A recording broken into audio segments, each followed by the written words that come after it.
Hey everyone, it kind of feels like ages since I last did a film highlights video, so today that's what I'm going to be doing. And the film I'm going to be starting with is one that not a lot of people like, apparently. This is Pan. I was desperate to see this in the cinema, but I never got round to it. Pan is a telling of Peter Pan's story up until the point just before Pan meets Wendy, so it's all about what Peter Pan's life was like beforehand.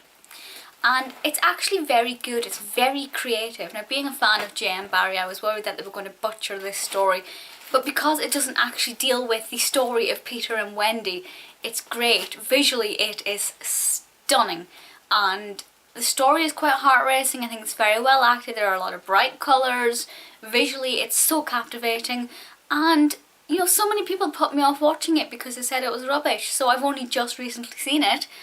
I cannot recommend it enough.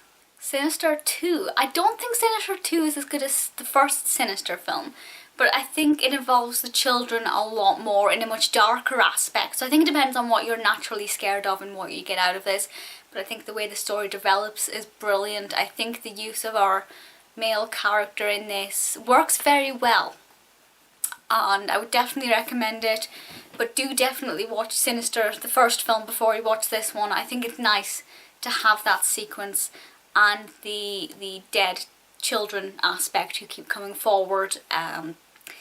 Very creepy, and I love it. One Chance, the film about Paul Potts. This is absolutely brilliant. Now, being a huge fan of Britain's Got Talent, this was something I was going to love anyway, but I think it is fantastically acted. I think the accents are great in it. There's a lot of emotion in this. It's quite comical as well. It's one of those films that I'm quite a big fan of, these kind of films where you're kind of half asleep but you're not tired enough to go to sleep, so you want to put on a film just to kind of give you a little bit of entertainment for an hour or two, and then you can go to sleep. It's one of those films. It's a very comfortable, family friendly viewing, and I wasn't sure what it was going to be like, but I think it tells the story excellently. And if you're a fan of Britain's Got Talent, you have to watch it. It does use clips from the show. It's great. Mirrors.